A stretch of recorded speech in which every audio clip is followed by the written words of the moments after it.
It's Comics Are Great, the visual storytelling show, recorded live every Wednesday at 12:30 p.m. Eastern Time at the Ann Arbor District Library in lovely downtown Ann Arbor, Michigan, on the corner of 5th and William. And this is the show where we get a bunch of cartoonists, both locally in the Michigan area and beyond. Today we only got some from beyond, really from beyond. My name is Jersey Drost. I'm a cartoonist and teaching artist in Ann Arbor. And with me today, I've got two people I'm super excited to talk about. I haven't talked to you guys in a long time. Scott Yoshinaga and Audra Furici of nemu-nemu, nemu-nemu.com. And then there's Nemu and Anpan in their TV debut. So, hey, guys. Hey. How's it going? How are you? Good. I'm so excited to talk to you guys again because there's a lot to talk about as I pull up my little note card here of all the different topics. But let's introduce you guys first to the audience. Let people know who you guys are and where you come from. For those who haven't heard of you yet, nemu-nemu. I got the first edition right here of the very first printing of the first collection of your guys' work. But I thought I'd hand it over to you to let you guys have probably done this pitch a million times. You guys travel all over the world. Oh, and I should say you guys got up at the crack of dawn to do this show because you guys are in Hawaii. Yeah. Yeah, I think it's what 6:30 in the morning right now. Something like that. Yeah. That is an unholy hour for cartoonists to be getting up. I owe you guys big for this. So, yeah, this is fun. Tell us about nemu-nemu. I mean, what is it? It's about those pups that we just saw. Right? That's Anpan. This is Nemu. And they're really I guess you would call them the main characters of our story. They're two little stuffed pups that kind of come to life and they go on adventures with their owners. Sort of slice of life kind of thing. A lot of times, a lot of misunderstandings. Getting into trouble, learning as they go. Yeah, and they belong to two young girls who purchased them, and then they came to life after that, and they've had a lot of different misadventures, like going to Henshin Rider conventions and having misunderstandings about costumes and cosplay. But then there's also worlds of imagination that the pups go through, right?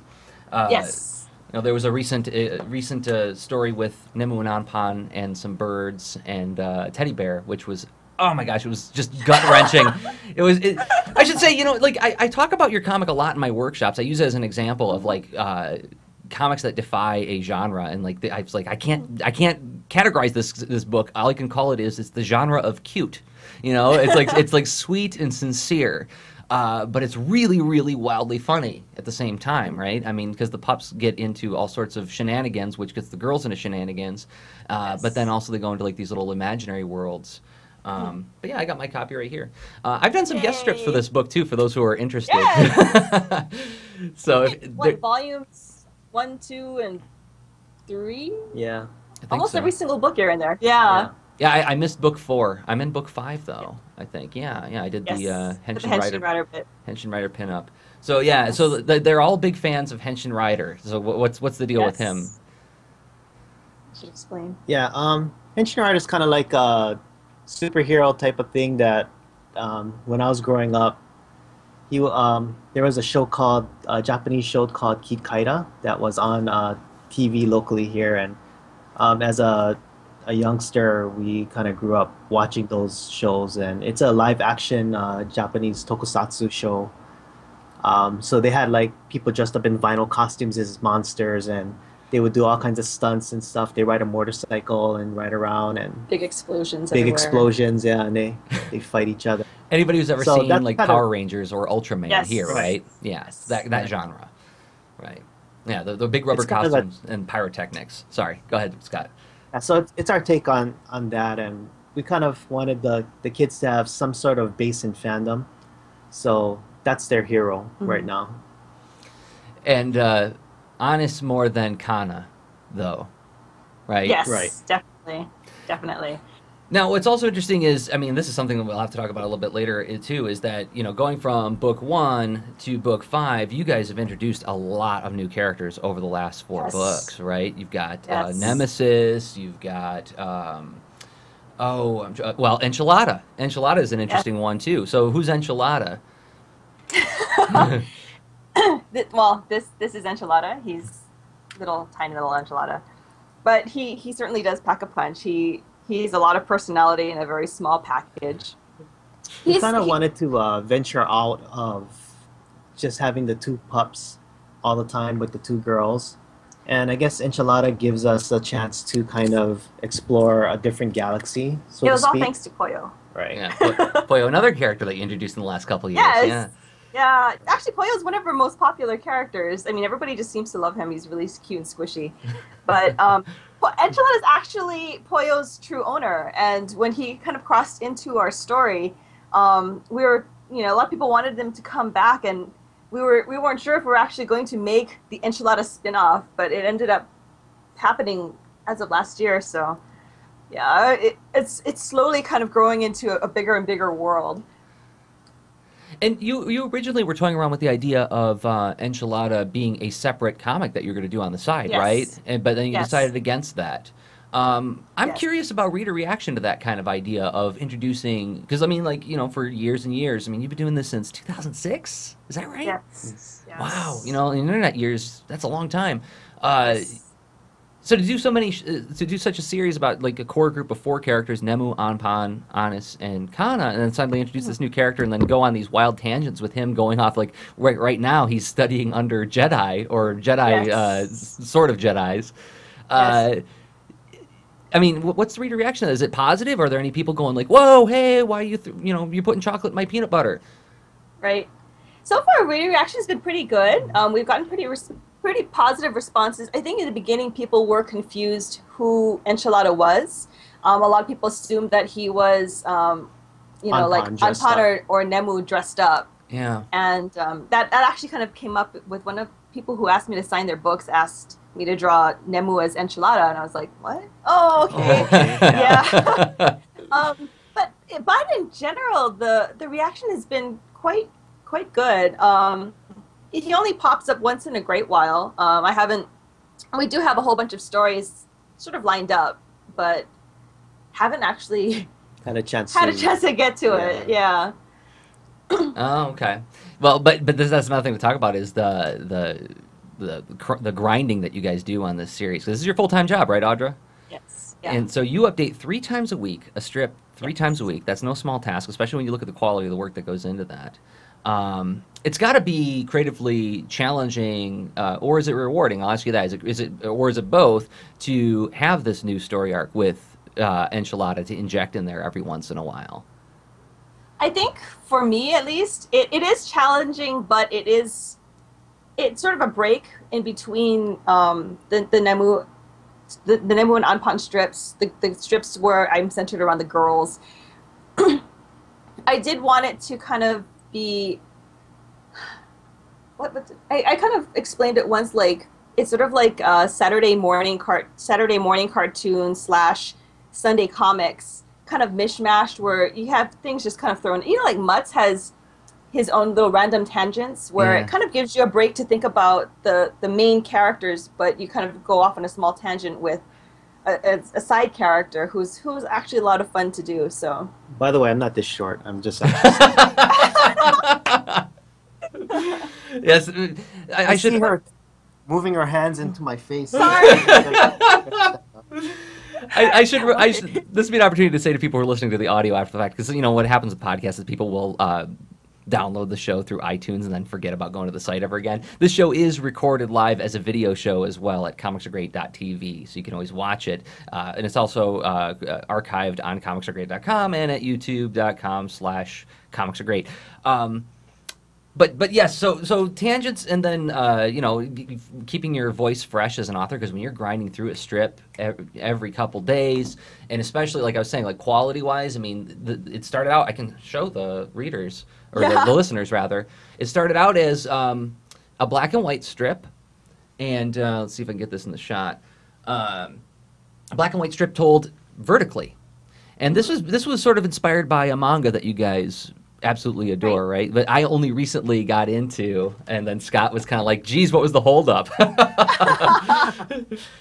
So we were kind of we are big fans of Azuma, the author of Azuma ga Daioh and Yotsuba.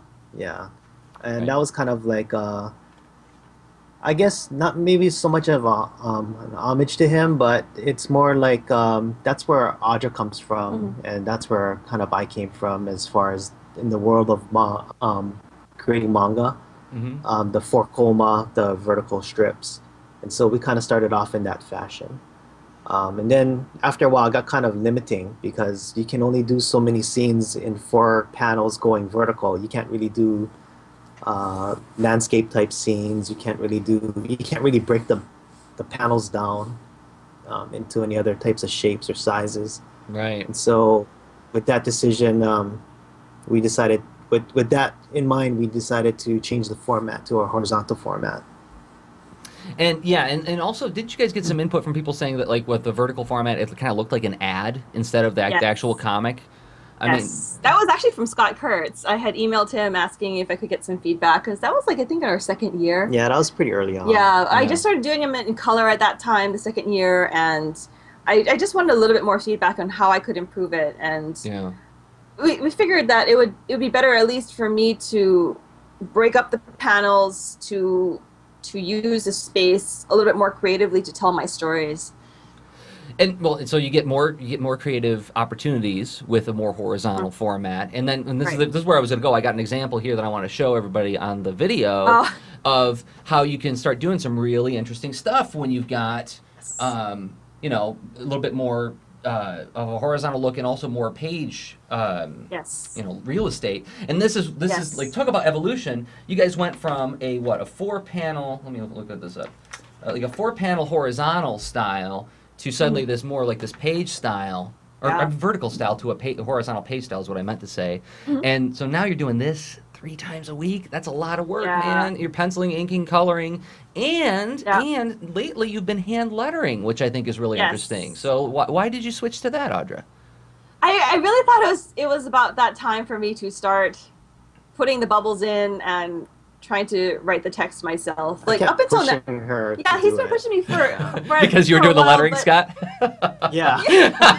you know, Well, a lot of times what happens is, I mean, everyone thinks that it's really easy to do a comic strip, I guess. I guess people who have never really done it, I guess if you've just done it on scratch paper or something, you think it's really easy. But a lot of times we'll come up with a story, and then, you know, Audrey and I will sit down and try and break down the idea into separate comic strips, and we're trying to make sure that each one has some sort of punchline in there or some kind of gag in there to keep people interested.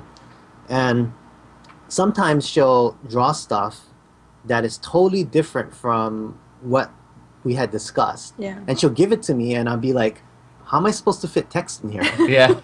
Or Right, yeah. what text goes in here? Because it's just a frame with a picture in it, and I'm the guy that did the lettering for a Right, long time. And so right. I was telling her, you really should start doing the lettering first and putting those word balloons in so you know where your characters are gonna go. Yeah. So she's been doing that lately.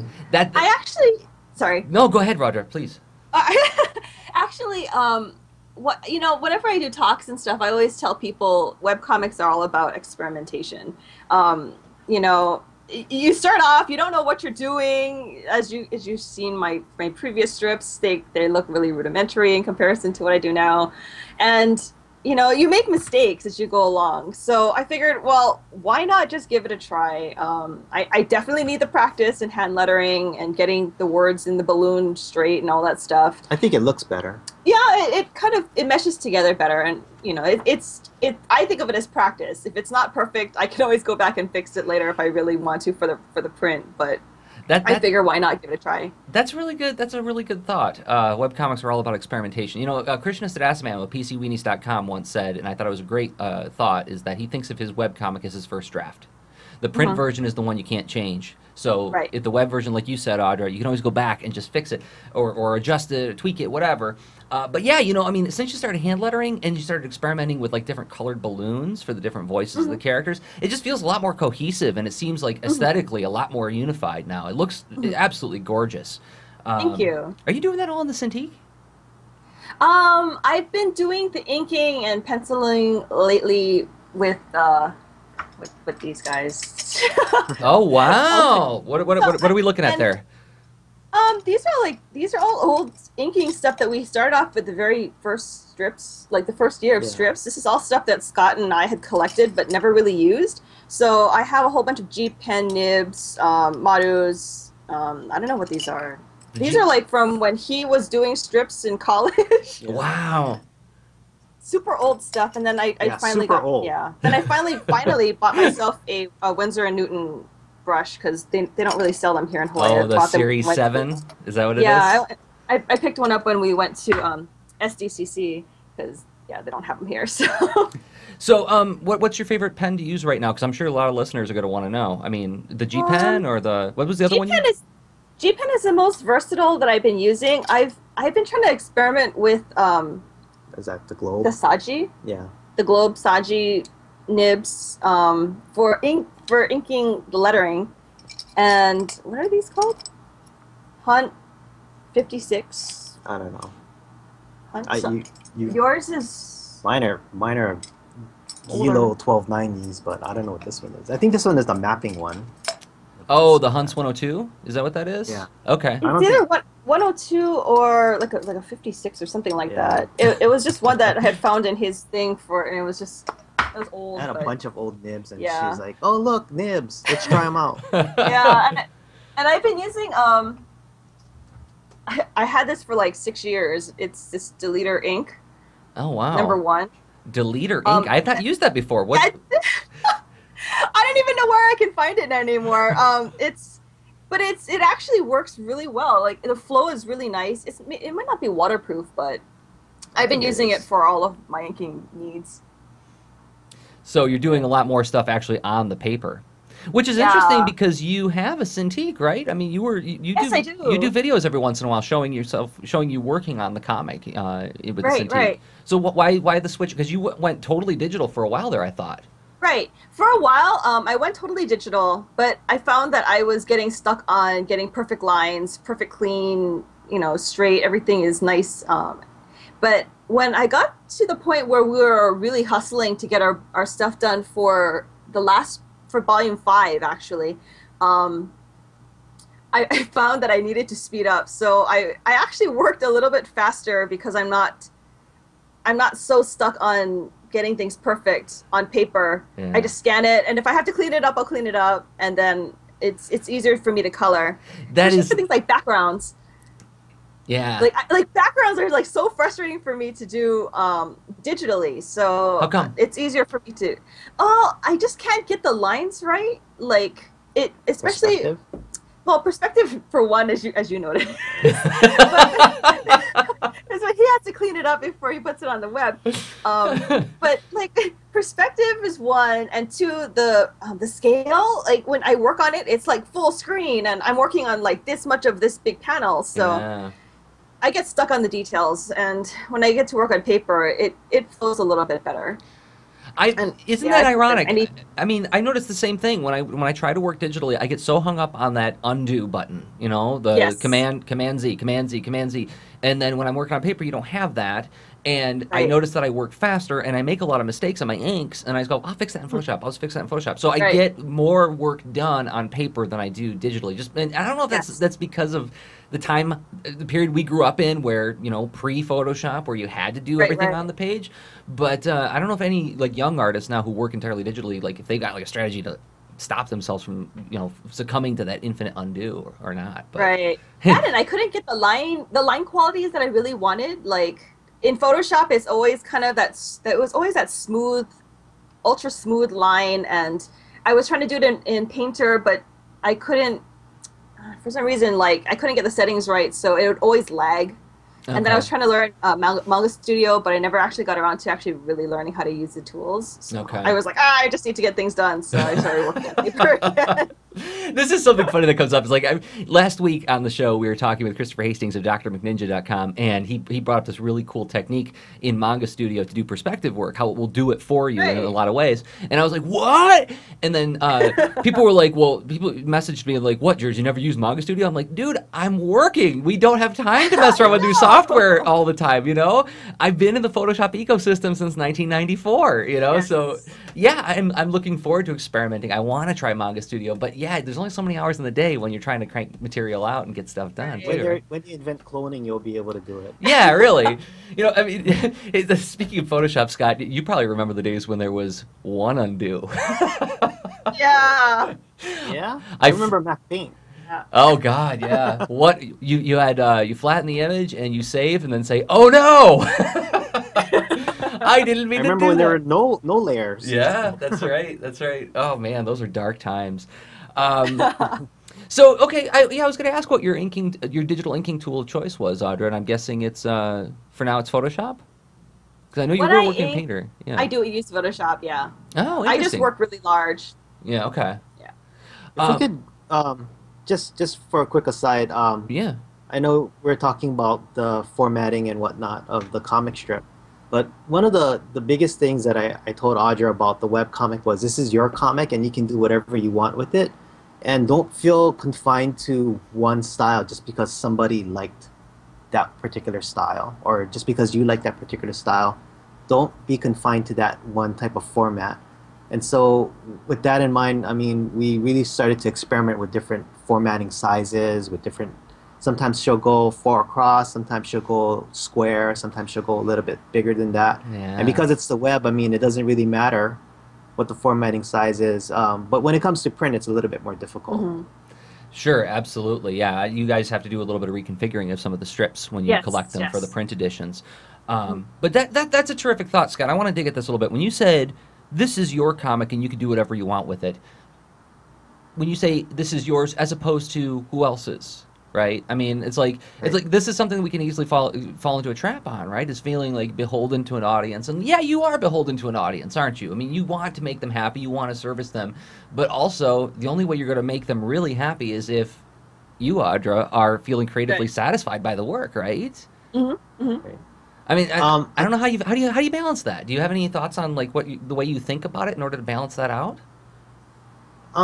I think from my perspective, I was mainly telling her don't hold up these other manga artists as like idols that you have to follow in necessarily, and just remember that I'm here and I can reconfigure the website however she wants it to be. She shouldn't be stuck with just one size if that's all. She's if she wants to do something different. Yeah. So if it's bigger, smaller, whatever, and it's been helpful for storytelling too, to be able to do different sizes. Yeah, you think about what was the common wisdom of the internet of webcomics, like say 3 years ago, was everything's got to be above the scroll. You got to update 3 or more times a week. You got to have a blog. You got to stay interacting with your fans and everything. But this whole idea of this prescriptive, it has to be above the scroll. It has to be a certain format. Well, about 1,000 pixels is good. You don't want to exceed that, or you don't want to be smaller than that. Blah blah blah.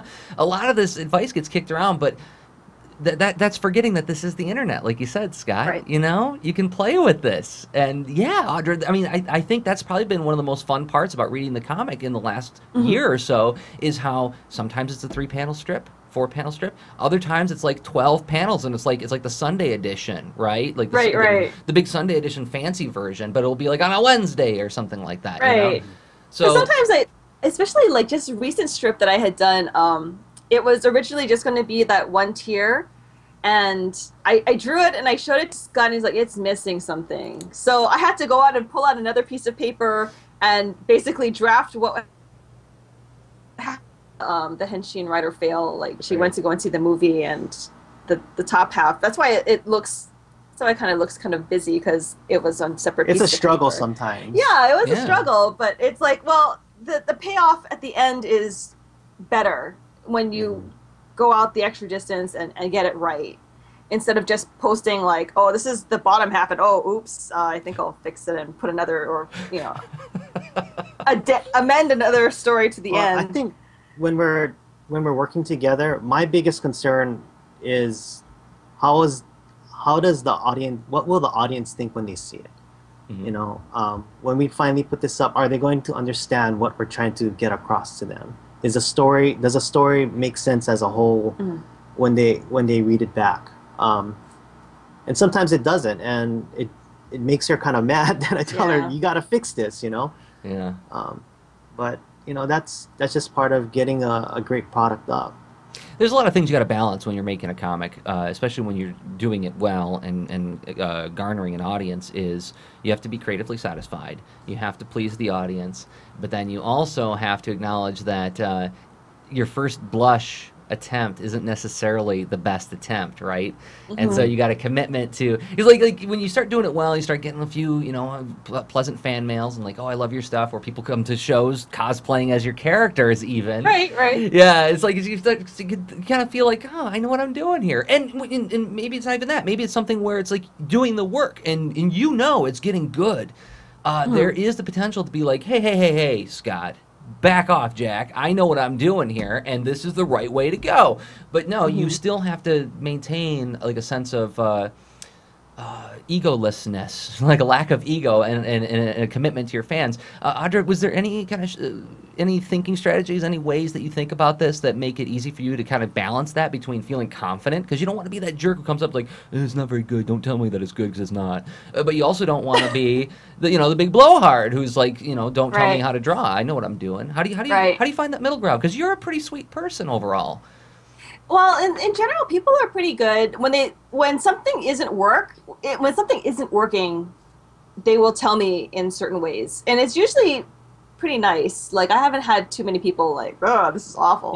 We have a fairly nice people that comment on our website. And the one thing that's kind of interesting is that I think of my audience feedback almost like editorial feedback. It's like they give me, like, they don't know what I'm trying to do with the story. They don't see the full story, but if they see something is going on in the strip that they don't understand, they'll let me know. And it really does help me figure out what I need to do to better push the story along. To make it more clear, Yeah, especially when I'm working on like a story and I'm kind of only midway through actually drawing or drafting or inking or whatever process I'm midway through, I can kind of steer things a little bit as I'm working in the later strips. Yeah. Or a couple times there's been instances where we actually had to clarify the dialogue. Yeah, because the dialogue was always done last, it sometimes it leads to some snafus where, I work all day and I come home and she hands me the strip the day that it's due, and I'm like, okay, where's the dialogue for this thing? And I don't know what to think of it. She's like, I'm going to bed now, see you later. And I'm like, wait a minute, where's the dialogue for this thing? And sometimes that's also why I've been writing the dialogue into my strips. So and there's sometimes that I'll just make stuff up on the fly. Yeah. And it's actually better than what we had originally planned, but it's not always great to work that way. Yeah. Yeah, the panic of a deadline can be like an awesome incentive for creativity. Like all of a sudden you're like, it doesn't matter, just got to get it out. And then you look at it the next day and you're like, hey, that was pretty good. But then there's other times where, it's brutal. Absolutely. Yeah.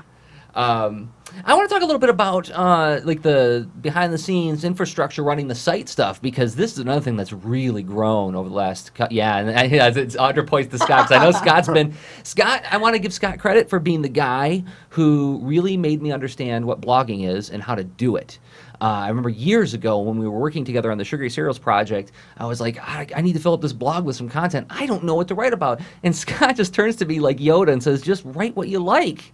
And I was like, oh, that's all you do? And he's like, yeah, you just write about what you like, and the people are going to see what you're interested in, and they're going to be gravitated towards your site. You're going to get Google juice out of that just by talking about the things that you think are cool. It's like, I didn't realize it was that simple. And then I suddenly got it. And now I can actually write in my blog without being paralyzed every time, right? But, I mean, even aside from the blog, you've got so much stuff going on here to try to reach and maximize your audience potential, which I think is really cool. You got an iPhone app? I mean, how does that work? You can get the iPhone app, you can get at nemu-nemu.com. That was something that we did just on the fly, because that's when I think the iPhone had been out for like maybe 2 years at that point. Yeah. And there was a company, there still is a company, it's called AppMaker, that was basically would take any of your RSS feeds that you had, and you could build an app from it. And at the time, I think like $100 or something like that to develop that app. And it's basically a self-service type of situation. And basically, we made our first app using that. and it's been doing fairly well ever since putting it together. Yeah, we've gotten some emails from people who actually said we found your comic through the app. Right. I was like, oh, okay. That's pretty cool. Yeah. It isn't the best setup, and I haven't updated that app since it came out. But I'm looking forward to working with a local developer to maybe do something a little bit better for the iPad a little bit later on. Oh, cool. Yeah. Yeah, I mean, I was reading about Adobe Photoshop CS5 is supposed to have some kind of app publishing capabilities. I might get my hands on it just to see what it's like. I'm still kind of iffy on WYSIWYG app development. I know it can't be that simple. Yeah. You know. Yeah, but, you definitely need to know some. I'll just say this much. I looked into learning how to code stuff for iPad and iPhone, and I got maybe 2 weeks into it, and I'm like, I only have one life, and yeah. I like to sleep. and I mean, you're a sysadmin by trade, right? Right. Yeah. So I mean, this is technical stuff. Doing this stuff. Yeah, and I just to keep up with the stuff that I do at work is hard enough, and then when I come home, there's nemu-nemu stuff to do as well. And then I'm like, if I'm going to throw in iPhone stuff as well, I'd probably be maybe retirement age by the time an app comes out. Yeah. I think about it that way. No, and I mean, we're going to talk about some of the other things that you do for the site and to really delineate how much work you put into this thing on top of a day job. But I mean, I think about you guys are in a really special place in terms of webcomics, and you guys are making it work for you, which I think is astonishing because you're fighting the real uphill battle. You've got an all ages comic that you're trying to get distributed on the internet. The internet, its chief currency sometimes seems to be snark. Sarcasm, cynicism, fail blog, right? The people of Walmart, awkward family photos, just things constructed to make people feel bad or to laugh and sneer at other people. And here's nemu-nemu, which is like, and I think I did like an intro to one of your books, and I remember saying like, true sincerity is really, really tough to come by. It's really hard to find somebody who can be sincere and it doesn't come off as being phony or affected or anything like that. You guys pull it off. It comes across like it's from the mind of people who have like childlike imaginations. And then you think about putting that on the internet? Really? How do you find an audience that way? Well, young people, when I work with young kids in my classrooms, they get all their content via iOS. So yeah, you got to be in an app. I mean, even if it's in a less than perfect solution, you're on there so people can find you that way and consume your content that way, right? But especially, go ahead, Audra. I'm sorry. I know, especially like lately, as we've been finding, sort of as a side, but we've been finding that print books, especially for younger. Like at events, books don't sell as well as they used to in general. So a lot of we've been looking at the e-publishing route in terms of our book as a PDF, but also as an iPad type of app, just to try and reach that audience where, well, especially with bookstores closing, and that was that's an ideal way of getting your hands into, kids, your books into kids' hands. Definitely have to kind of keep changing with the tides. For sure. And and actually in your store you have a digital download section, right, where you have all of book 5 available as an ebook download. Have you guys tried contacting any libraries yet to see about getting your stuff carried in digital collections at libraries? That we haven't done yet. We're actually looking at distribution right now. Just to move what we move our books. I just gotta say, I just gotta add to what Audra said. I mean, the book side of things has been really tough in the last year and a half. Has or it? So. And I guess it just really depends on how you look at things, I guess. I mean, maybe for us, it compared to other people, it might seem great how we're doing, but I think distribution might help. But then I look at the situation with Borders, and then you hear about Barnes and Noble trying to sell themselves, and you're kind of like, well, I wonder if distribution is really a good idea after all. Maybe what we're doing is the better route. Well, I mean, okay, so yeah, you're right. I mean, bookstores are in big trouble, right? And those distribution chains, comic book stores, traditional bookstores, all in huge trouble. So what do? Where is the place to get the physical books where people are just going to have that discoverability? This is one of the reasons, and this is what a great segue, Scott. Thank you for providing me with this. So you reminded me. I nominated you guys for the YALSA Good Books for Teens Award. Now, the YALSA is a library organization that recommends books for libraries to stock, and that's where you're going to find kids, right? That's where kids are going through the graphic novel section to find, to discover something new. So I'm going to put out a call to the listeners. Everybody who's listening right now, everybody who's watching the video, please go to, and we'll have a link in the show notes. And Eric, who is in the chat room, God, what a great guy Eric is. He comes every episode and just fills the chat room with links as we talk about him. I don't know how he stays on top of it all, but I'm hoping he'll find the link to the YALSA Awards site where you can actually submit nemu-nemu. I implore you guys, this book needs to win next year and be recommended to young people. I believe in it, and you should too. So there's a call to action there. So go look up the YALSA Awards. Again, the link will be in the show notes, and nominate nemu-nemu so you guys can get on the list next year. But yeah, I mean, getting to kids is the hardest thing, right? Because, I mean, are they going to bookstores to look for stuff? And the bookstores are closing? Are they going to comic stores? Maybe some. So really, discoverability kind of it seems like right now that it's in iOS, not even on Kindle. Kindle's really kind of a grown-up device, isn't it? That and it doesn't look so good. Yeah, it doesn't look great. We've tried. It doesn't really. Yeah, we tried.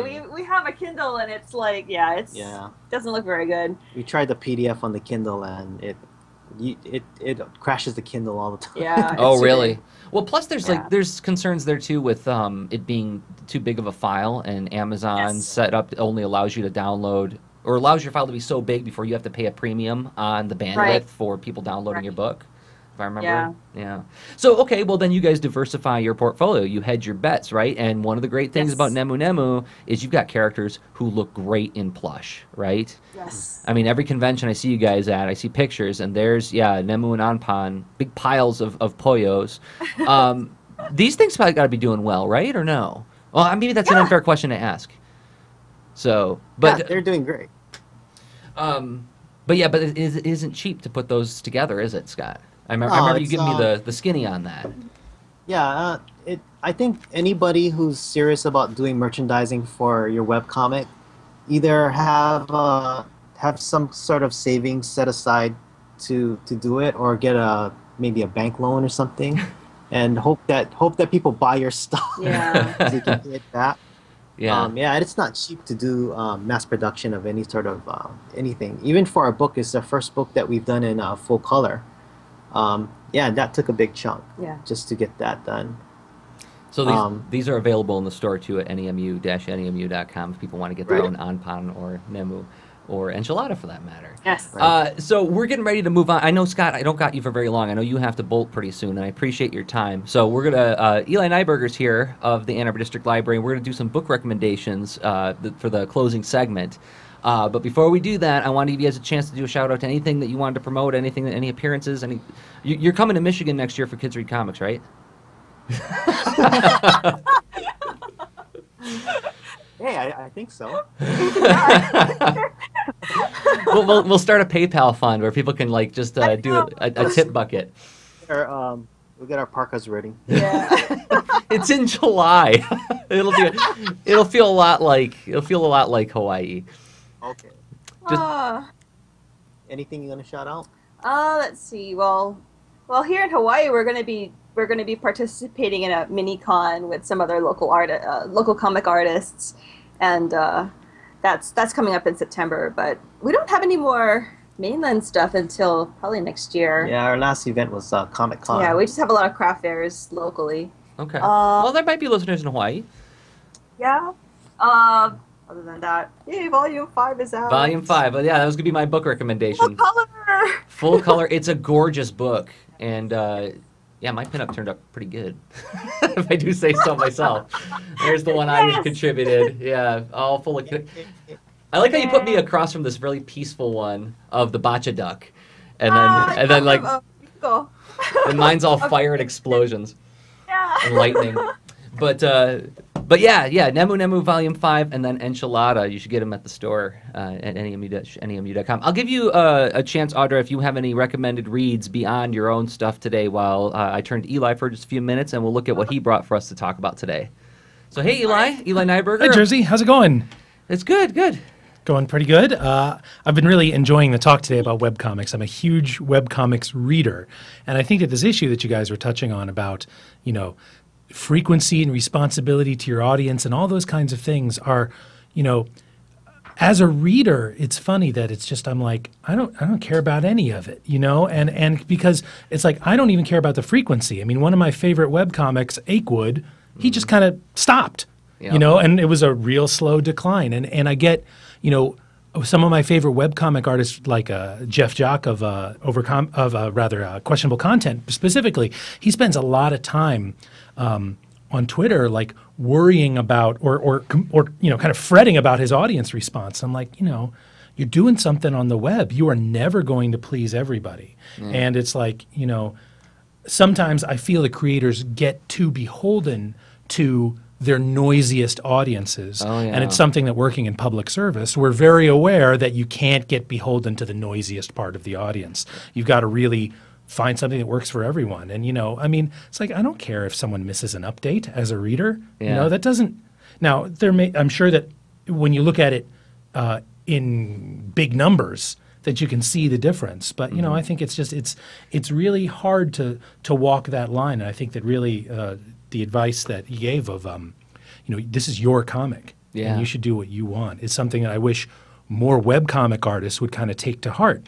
But at the same time, easy for me to say as a reader, and I'm not eating with those page views. So it's a really interesting situation, and I think that in some cases there are artists who burn themselves out trying to meet. It's amazing when you see the real Iron comics that just are right on their update schedule all the time, forever. Especially when it's a 7-day update schedule, something like Schlock Mercenary or those kinds of things. But I think that committing yourself to a update schedule is something that it should be done very carefully, if at all. And I think it's so great, the artists who are able to deliver on it. But there have been a lot of great webcomics that flamed out because they couldn't meet their own release schedule, and they set audience expectations that would be challenging to meet sustainably. Absolutely. Well, and you're also kind of referring to Nixon's silent majority, right? Right. Is that I once heard Merlin Mann say something along the lines of, don't change your behavior because of one noisy person, because it might affect all those people who are absolutely satisfied with what you're doing. Exactly. And when you're satisfied with something, you don't go to your computer, I gotta tell you how satisfied I am. At least not often. Oh, totally. Right. Yeah. But when you're mad, you're gonna go, oh, I gotta put my feelings in words, right? So yeah, you have to bear that in mind. But it's tough. It's tough when you're a creative person, because working in public service, when somebody comes and starts yelling at you, it's tough not to respond emotionally. Oh yeah. It takes a lot of discipline to not respond emotionally, right? And I think one thing that we have working in libraries that webcomic artists may not always have available is the fact that a lot of the people who come up and are unhinged are crazy.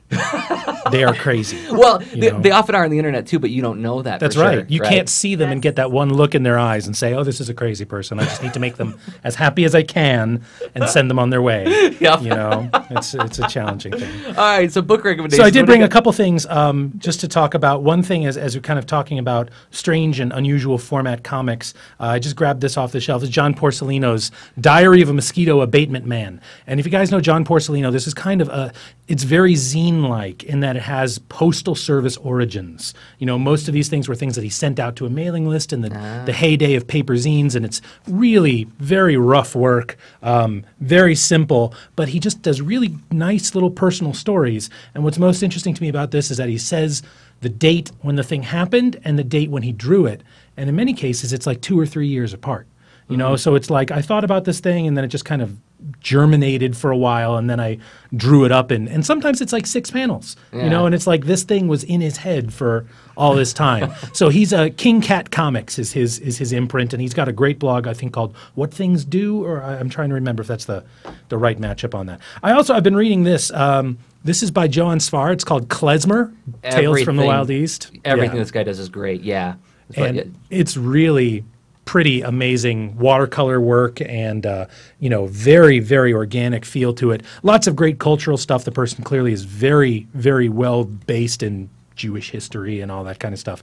But what I really wanted to get is, I'm not sure if everyone is aware of this guy. Guy Delisle is his name. He's got several books. One's called Pyongyang, one's Shenzhen, and then he has Burma Chronicles. And these are basically his personal travel logs. But his job was that he was a animation producer that was sent to get overseas productions that were falling apart back under control. Oh, wow. So, like, he worked for this French animation company. He would go to their North Korean animation studio or go to their Chinese animation studio and try to get the tweening to happen on spec.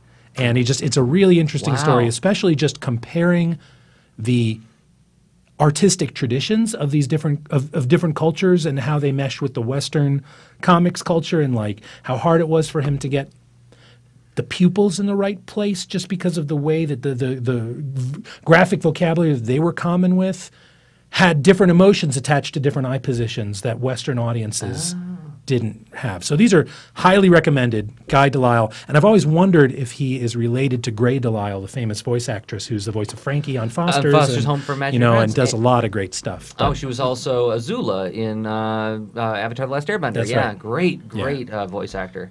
And then I just wanted to mention a couple webcomics that I've been reading a lot lately. And the one is, I don't know if you're familiar with Christopher Baldwin, who did Bruno for years. It was his very kind of personal, very much of a college strip, super great work. And he's got this new strip now that I think not enough people are reading called Space Trawler. And it is I've heard of this. It is yes. a weekly, or it's twice weekly. It's full color, beautiful, full page. He does just gorgeous work, and it is hilarious. It's got such a great Audra gives it the timeline. thumbs up. Yeah, I mean, Space Trawler is just so great. Everyone who likes, if you like Spaceballs, and I think in a generation, everybody likes Spaceballs almost. You're going to like Space Trawler because it has, if anything, it takes itself more seriously, but it's as funny.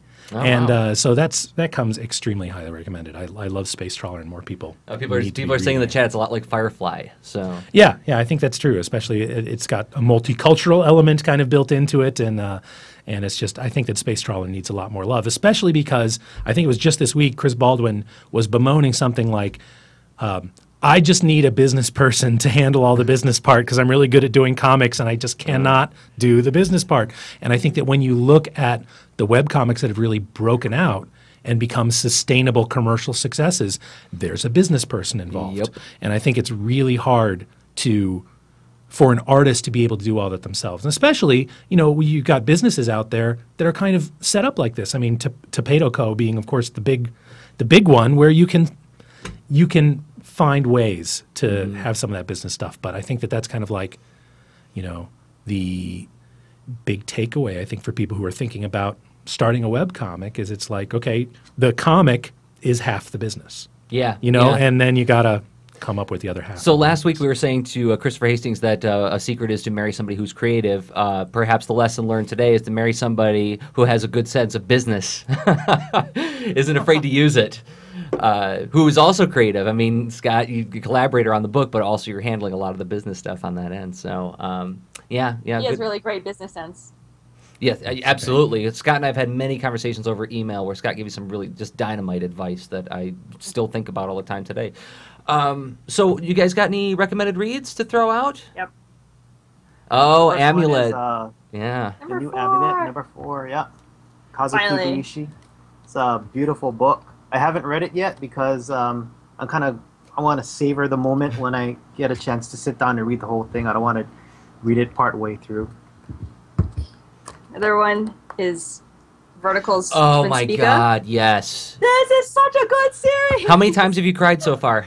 Oh my God. Maybe Even he cried. twice an issue, I think. Yeah, usually at least twice a book. It's so good. It's so good. Casey Van Heis of wintersandlavelle.com said that if you read it and don't cry, you're an inhuman monster. You must be a robot. Yeah, it's really tough. It's an emotionally grueling book, but it's so good. It's so good. Like you may pass it up because the art may not be so wonderful. Like it's not technically pretty in some ways, but the story it's so good. It's about a little girl going to astronaut school. And, Yes. and I was surprised to find out that this was a manga aimed at adult men in Japan. Yes. But yeah, it's about her making friends at school, and there's different relationships. There's this ghost called Mr. Lion who follows her around. Who I don't know if I should spoil anything, but all these stories are interconnected. All their histories are interconnected, and it's all about this little girl who is this beacon of hope amongst all of these ruined lives because of this space tragedy that happened 20 years before. So, it's a great manga. One of the best ones I've read in years. Good. I think anything by Vertical, I really recommend. I've been reading Blackjack. Blackjack, yeah. I haven't read it yet. I like this series. My wife Anne was reading it. She said it's amazing. So it is. This is Tetsuka, right? It was, Tetsuka stuff from, I think, was it the 70s, 80s, maybe? That's in the library's collection, they're having another revival of it in Japan. Like, they just released like a whole animated series, and I don't know what anniversary it is, but I've been reading it. Like, he doesn't really quite get into it, but I think I just have to limit the times that I read because I can't stay up all night. Yeah, but his storytelling is brilliant. Like, the fact that he can get a whole story in 20 pages or less is just amazing. Yeah. Well, Tetsuka, everything that guy does, there's a reason they call him the god of manga. But Blackjack in particular is about a doctor, right? Yes. And he's, I mean, what's the deal with him again? I mean, he's like the greatest doctor in the world or something? He's like the greatest surgeon in the world. He always seems to be at the right, almost like Monster. He's always in the right place at the right time, but he charges an exorbitant fee for his work. But there's always a reason why he charges the money for it. And he fixes everything from dolphins to people to dogs. And I think I'm on volume like 12, and I think there's supposed to be like 17 or 18 volumes in total. But now, here's the thing. This is where I have to point back at a library and see, this is why you guys are so great. Comics are great, libraries are great. A lot of those Tetsuka collections are out of print now, and I was looking on Amazon, and they are ridiculously expensive now. So, but they are. We got a bunch of them. Yep, they are in the Ann Arbor District Library's collection. They're in a lot of libraries' collections. Go to your local library, find these books. You won't be sorry, for sure. You can. I borrowed mine from the library. All right. And they still stamp them too. That's awesome. That's good. Okay. Actually, we make it a point to go to the library every weekend. Well, you guys do a lot of work. You guys do a lot of work with your library, right? With doing workshops and things like that. So yeah. Awesome. Okay, so we're wrapping up. We're coming up on the end. I wanted to ask one more question of you, Audra and Scott. Yep. The Wacom Inkling. You getting it? You getting it? I think so. Don't look at me. You want to tell everybody what the Inkling is? I mean, if you're a cartoonist listening to this, you must have seen it on the social media by now. But basically, you clip it onto your paper, and then you have like a pen stylus where it has a ballpoint tip to it, right? Mm-hmm. Anything you draw when it's turned on will record your strokes, and you can even do it by layers, and then it'll import the bitmap or the vector art to your computer. And you just plug it in via USB cable, and voila, there is your drawing that you have worked on regular paper right on your screen. Yeah, it depends though. Like, I was trying to get the bamboo stylus, the pen for the iPad, but they don't ship it to Hawaii, so I'm hoping that I'll be able to. Yeah, I'm hoping that I might be able to find a way to get it here too. Yeah, but Hawaii. And there's pressure sensitivity on that, the Inkling, too. That's another crazy thing. There's a video. I'll link to it in the show notes. Eric has already linked to it in the chat. Thank you, Eric. I think it's the most talked about thing. Yeah, everybody was talking about it yesterday. Like in my Google Plus feed, I see like a link of 7 or 8 people talking about or linking to that video. Like, I'm going to get this thing as soon as it comes out. It looks pretty neat. It looks really neat. Yeah. Just the idea of vectorizing your art that you drew on paper in this day and age, where in the freelance world, vector is everything. Everybody wants vector because it's so much more repurposable and everything. So that is super cool. Right. But anyway, are you gonna get one? Probably. Yeah, I'm probably gonna get one. It's too neat to not get something that does that. That is super neat. But okay, well, gosh, thank you guys so much for your time today. Thank you very much for getting up so early. Scott Yoshinaga and Audra Farici can be found at nemu-nemu.com.